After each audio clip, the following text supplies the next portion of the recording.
Hello, welcome to the When Wrestlers Act.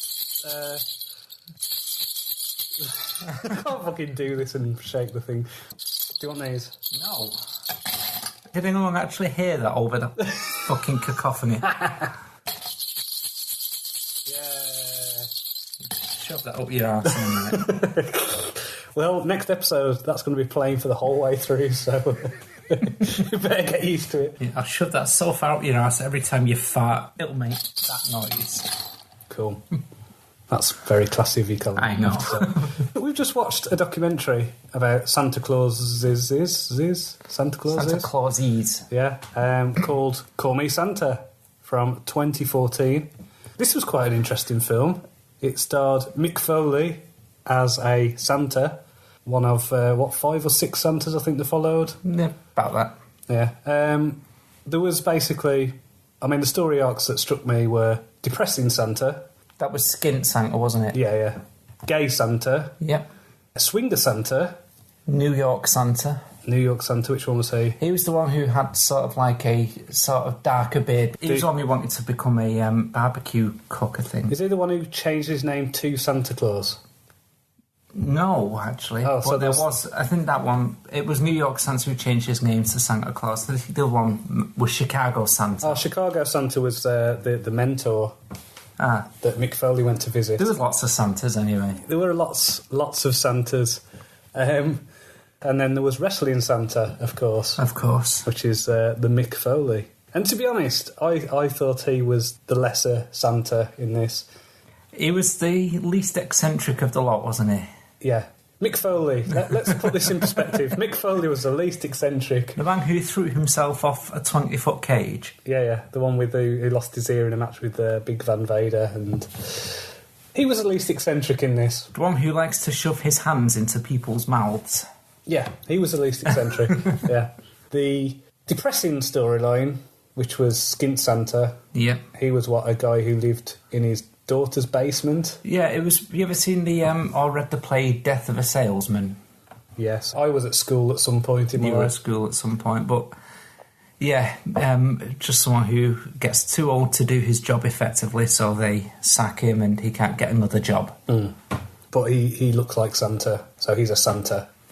But all these Santas, I think one of them realised he looks a bit like Santa, so he grew his beard out. And a lot of them just made a concerted effort to look like Santa.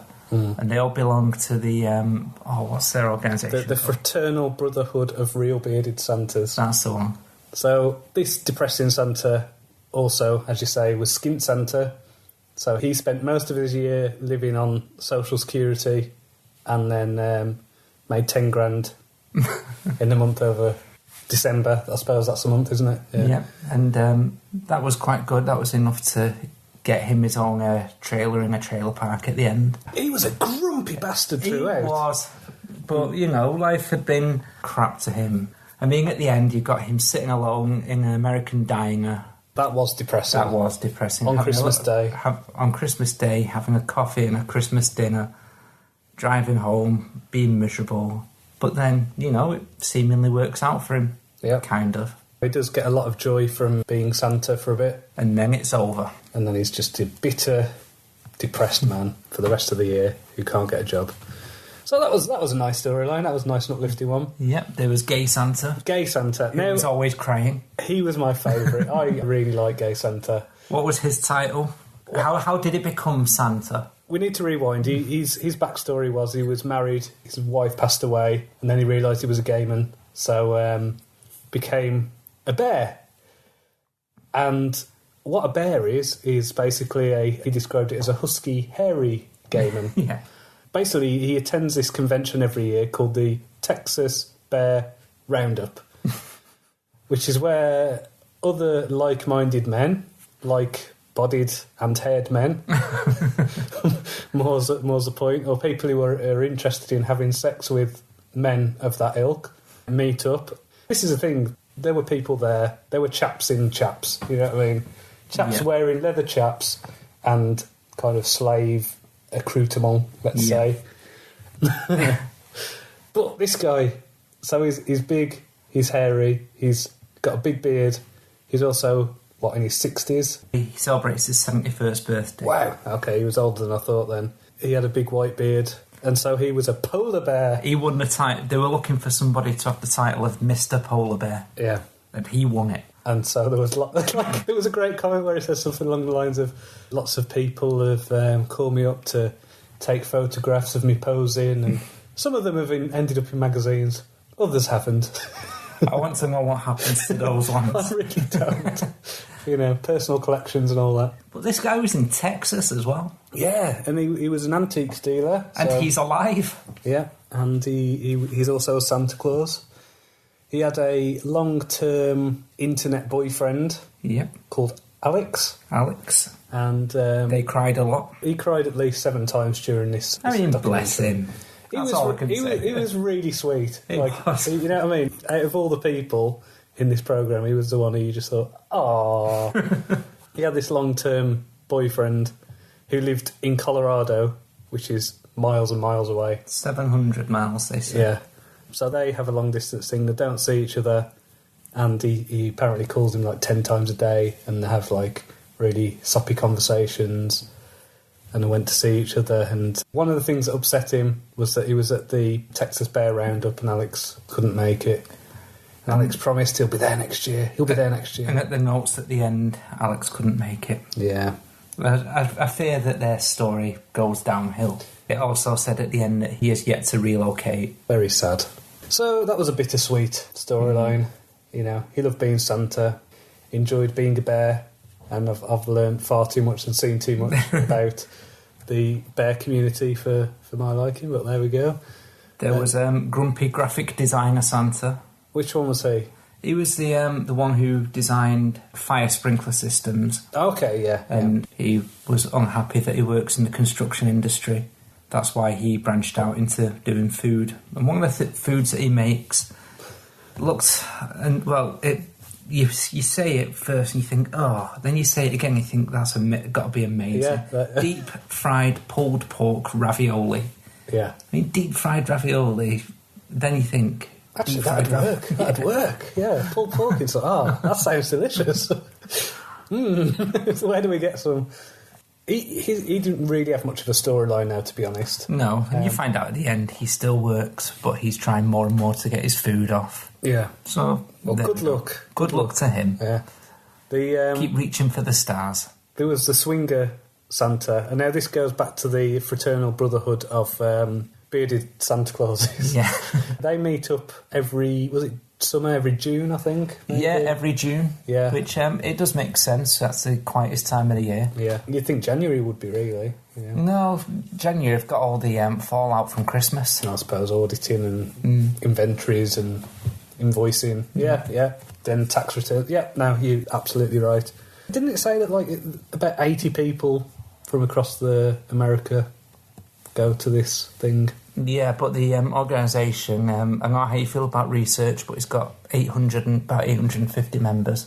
10% serious. They basically meet up, eat food, talk about being Santa. It seemed that one of the people who was on the, I think he was quite high up on the committee. Yeah, I think he was one of the organisers. He was very Christian and had an issue with the fact that one of the Santas was a swinger and ran a swinger bar. We got a little tour of the swinger bar. Yeah. And he was on Bit about... too much of a tour. What was it he called it? There was like a viewing area. Orgy something or other. Oh, yeah, the orgy bar, basically. The orgy bar, yeah. No, there was a great sign that was like, no nudity at the buffet. You know what? I'm just going to keep doing that while you're talking about it. I don't want to relive it. It's all a bit grubby, let's say. Yeah. Bit seedy. You know, I liked how much detail I went into with no nudity at the buffet. Yeah. And it was right. I mean, you know, if you're going to have clothes on at some point, it's got to be there at least. Yeah, it's unhygienic to have your meat and two veg when you're trying to get your meat and two veg, isn't it? So. I hate you.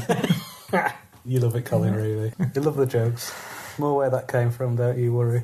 Yeah, so the debate was is having a swinger Santa bringing down a Santa community. Yeah, and so it's the head of the person who was making a decision. You never find out the decision. No, that was unresolved. I mean, that's fine. You know, having a few storylines to leave you guessing. Swinger Santa was saying that, you know, he knows some Jewish Santas, Muslim Santas, gay Santas, atheist Santas. So he says he doesn't see why it's an issue as long as it doesn't interfere with him being Santa. Yeah, what's a person's individual sex life got to do with how well you can be Santa? Obviously, I think if you're a paedophile, that's your sexuality. I hope you won't play the paedophile card. It's usually me who says the inappropriate things. No, but I'm just thinking, then you end up editing it out. Yeah, if you are a paedophile and a Santa, I think that's a line. I think that's a given, really. I think it was good because it got them talking about, you know, what's acceptable, what's not for a Santa Claus, and the guy who was the head Santa was a bit worried, a bit weird about it. But hopefully he'll learn and embrace the love, but not obviously free love. There was one of the Santas, I can't remember which one it was, who got shit-faced on St. Patrick's Day at the start. Which one was it? Was that Grumpy Santa? I don't know, it might have been. I think it was. Yeah. And it was, he was celebrating his 64th birthday. Yeah, because he'd got the card from Medicare or something. That's right. And then you see him wake up and the first thing that he does is stroke his beard. Yeah, he just gets hammered and falls off a table. Yeah. And then insists that the camera gets turned off now. Let's move it round to Mick Foley then. Yeah, so this is the Wrestler Santa and fits in with our podcast nicely.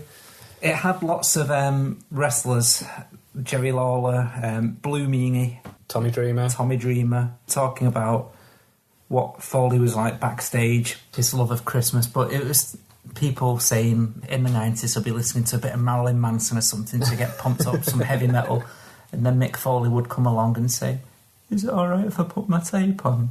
Well, they say, "Yeah, go ahead, go on, yeah, get pumped."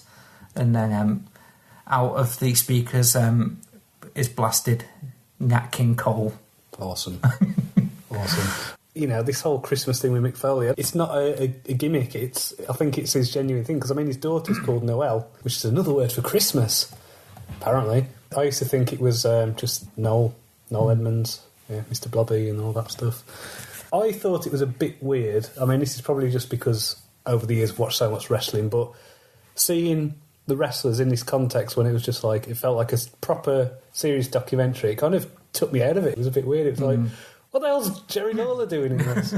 I suppose Mick Foley's gimmick was he wanted to become a Santa Claus. So he grew out his beard and went to Chicago to visit Santa Claus, who lived on Santa Claus Lane, and got some mentoring from Santa Claus. He said that he was worried about finding his house, and then he drove along and it was obvious. Yeah, a big red house. Big red and white house with lots of decorations outside all year round. Yeah. He gave him like loads of advice about, you know, you've got to make sure you haven't got any nose hairs because the kids are going to be looking at you.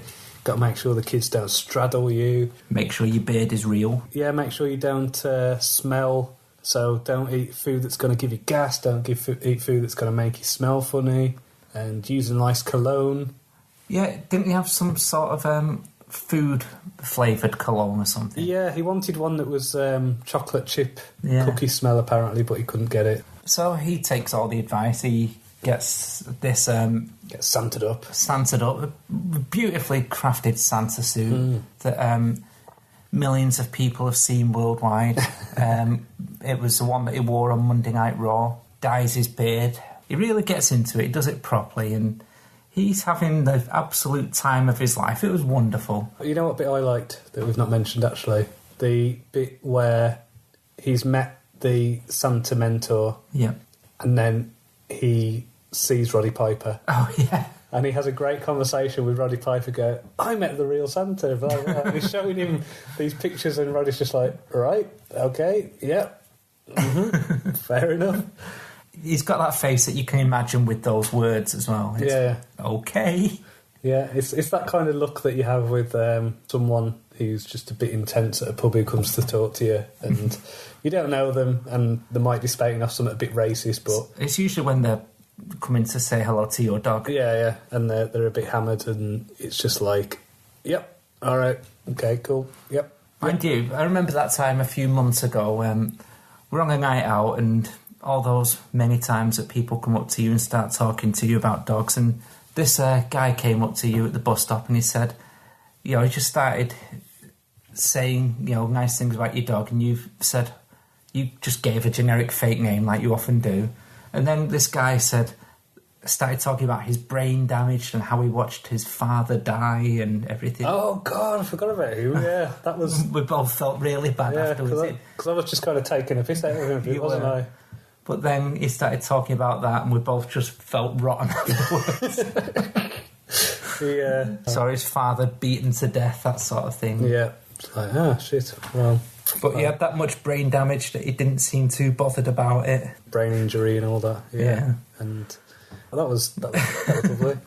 So, yeah, I quite liked there was, in this as well, the storyline of him and his younger son, Louis is his little one. Yeah. Or Huey.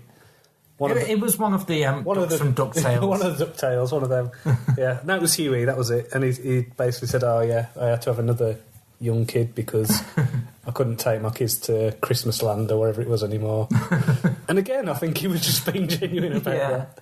He basically had a thing of getting his kid because he thought it's going to be the last year where he's going to believe in Santa, so they really want him to kind of enjoy it. So the wait up for Santa to arrive, Santa doesn't arrive. They're looking at where you can follow where Santa's going on Google. They're doing all that. Oh, but the way he does it's just brilliant. Mick Foley comes downstairs and makes a lot of noise and wakes him up, and the kid's just, I know it's you, Dad. And then there's noise coming up from upstairs, and it's Chicago Santa. And the kid's absolutely amazed by it. That was lovely. Oh, yeah, he was just like, it's the real Santa Claus! It's the real Santa Claus! That was delightful. Yeah. I thought, oh. I mean, with Mick Foley, I've always been a bit ambivalent with him. I've always liked his matches, even when he was in TNA. And then, at this point, you just, as a person, start to like him a bit more. You just think, what a lovely, gentle person he is. Mm. And the overall thing you get with all of these people is just that sort of wonderful gentleness. So go out and watch it. I think it was a lot of fun, that documentary. It was a lot of fun. It was very depressing at times, but a lot of fun. Yeah, it was an emotional roller coaster. You had love, you had bears, you had polar bear. Polar bears, yeah. It had everything. Pulled pork ravioli. Yeah.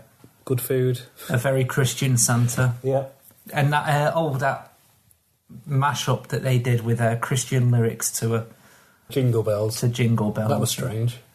Yeah. I can't remember the lyrics, but I'm sure if you Google Christian Jingle Bells, you'll be able to find it. Well, yeah. If you imagine the song Jingle Bells, but you replace it with like Jesus lyrics, it's so that. Isn't that blasphemous? Like Jingle Bells, Jesus smells.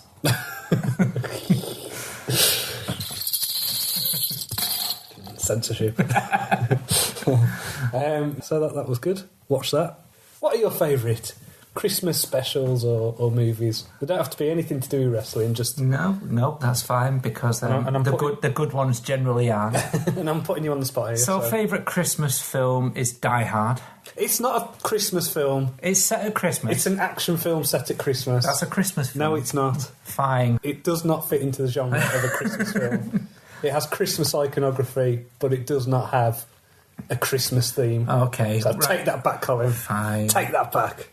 If you want a bit of a classic, there's it's been remade so many times, but my favourite version of A Christmas Carol is the one from the late 90s starring Patrick Stewart and that guy out of With Nail and I as Cratchit. It's not as good as Muppets Christmas Carol. Well, that's second on the list. I love Muppets Christmas Carol. That's one of my favourites. But then there's... With Marley and Marley. Ooh. But then there's TV as well. I mean, you got the Christmas episode of Round the Twist. Okay, I'm not familiar with that. Yeah, basically, one of the kids meets something along the lines of Santa number 114,712. Right. Because there's a whole network of them. Yeah, that makes sense. And he grants them 3 wishes, and in the end, somebody accidentally utters the words, I wish you didn't have such a big mouth, and Pete Twist gets his mouth shrunk, and he ends up having to go to school with his mouth the size of a little hole, and everyone laughing at him. I quite like Knowing Me, Knowing Yule. That was always going to be on the list, and there's A Christmassy Ted as well. Yeah. And the Blackadder Christmas special as well. I was never a fan of that. I like it. It's weird because you see what starts off as an actual nice Blackadder. And the whole gimmick about Blackadder is what a shit he is. What a conniving, self-serving person he is. And then you see nice Ebenezer Blackadder. And then he gets visited by 3 ghosts who are telling him how great he is and everything. And then he's thinking, yes, I could be like this and I'd be a lot happier. And he just turns into a proper Ebenezer. That's good. I like that one. Good swerve. Going back to the films, Elf. I like Elf. I've never actually watched it. It's great. People keep telling me to watch it. You need to watch Elf. I find Will Ferrell really irritating. Oh, he is. But imagine him playing an irritating elf. Yeah. It's great. Santa Claus the movie. Well, the other one from the 80s starring Dudley Moore as Patch the Elf. And Santa Claus as Santa Claus. Ah, awesome.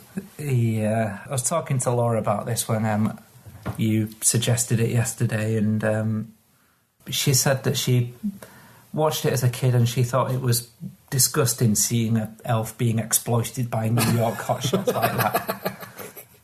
This is true. And Home Alone. And Home Alone 2, Lost in New York. Well, they're always going to be on the list. They're classics. Absolute classics. Being someone who was a bit of an odd kid at the time of watching... Kevin, you're such a disease. No, it's more, you're such a disease. And then you're what the French call lazy competent. But at the, one thing that springs to mind is how shit his family is to him. Yeah. So, it's no wonder he wants his family to disappear. But even when I was a kid, I was an odd kid, I could never suspend my disbelief enough to think that, there's no way that the wet bandits, or as they become the sticky bandits, would survive all that. Yeah. And, he's a very clever person. He's a boring person who likes a plain cheese pizza. Just for himself. Just for him. I mean, do you reckon it's one type of cheese as well? Just cheddar. Yeah, it's not going to be like a 3-cheese pizza. Yeah, that'd be ridiculous. What about the bottom Christmas special? Oh, I forgot about that. That one's always... Gold, Frankenstein and grrr. Yeah, no, that one is probably atop my list. Yeah, I love that one. I don't know if you'll have ever seen it, the Garfield Christmas special. Nope. That's really good. I think it's from probably about 87, 88, but yeah, fantastic. Really gets you sentimentally. It's a great one. No, the bottom one, I think that's just brilliant. I haven't got the words to say how good that is. It is a great one. South Park have done a few Christmas ones that I've enjoyed. My favourite one has to be, I think it was in Series 4, they did a episode full of Christmas songs, and they were great. I think my favourite one was Mr. Garrison's Merry Fucking Christmas, and it was just telling, people from across the world to stop being a Muslim, stop being a Hindu, stop being a Shintoist. It's Jesus' birthday. Fair enough. Yep. And there's always as well the Futurama Christmas episodes with John Goodman and LL Cool J. LL Cool J as Kwanzaa Bot. Wow. Now I like the one with the evil Santa. Yeah. What was it? He's got the list of who's naughty and nice, and his standards just went a bit too high.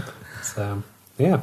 Did he ever come across anyone who was? Yeah, he gave a present to Zoidberg. That's true. Yeah. And Zoidberg is the one who ends up foiling his dastardly plan because he gives him a pogo stick and he's bouncing about on it, and he cuts something with his claws, which ends up bringing down Santa. Brilliant. And of course, there's a League of Gentlemen Christmas special. No, there isn't, John. I do not acknowledge it. Oh, I love that. It's great. It's Santa's Papa Lazari. How frightening! It's just so that must be the darkest Christmas episode of anything ever. Yeah, I suppose it's pretty good actually. Maybe I'm thinking of Apocalypse, which I don't acknowledge. Yeah, that was bad. Trying to be meta. There's a lot of bad Christmas specials out there. I mean, look at Men Behaving Badly. Yeah, I was always a fan of Men Behaving Badly in the 90s, but you watch their Christmas special and it's awful. Mr. Bean. Yeah. I love how excited he is when he gets out of bed and starts making his Mr. Bean noises and running on the spot and sending himself identical Christmas cards. Yeah. He's all very depressing, though. Well, I think Gets his head stuck up a turkey. I think it'd be, you could have a kind of solemn voiceover and do it as a bit of a documentary. Remove the laughter track. Documentary about someone living at Christmas with mental illness. It'd just be really sad. It wouldn't be funny. Someone with Asperger's? Maybe? Yeah, something like some kind of autistic spectrum illness. Yeah, I think it's definitely the more social sense. yeah. So, Mind you, he is very clever. I mean, you see in that episode how he manages to hustle that turkey. It's a good job that he doesn't get to eat it, because he got that from ill-gotten gains by weighing the turkey. It was a guess weight of the turkey thing, and yeah. you find out that he's bought a set of weighing scales just for that. He's a dreadful man at times. Well, he's mentally ill. Just just have a bit more understanding, and maybe the world will be a better place. There's also Simpsons. Well, some of their Christmas specials. I mean, wasn't the very first Simpsons episode a Christmas special? Yeah, it was. And wasn't it awful? Yeah.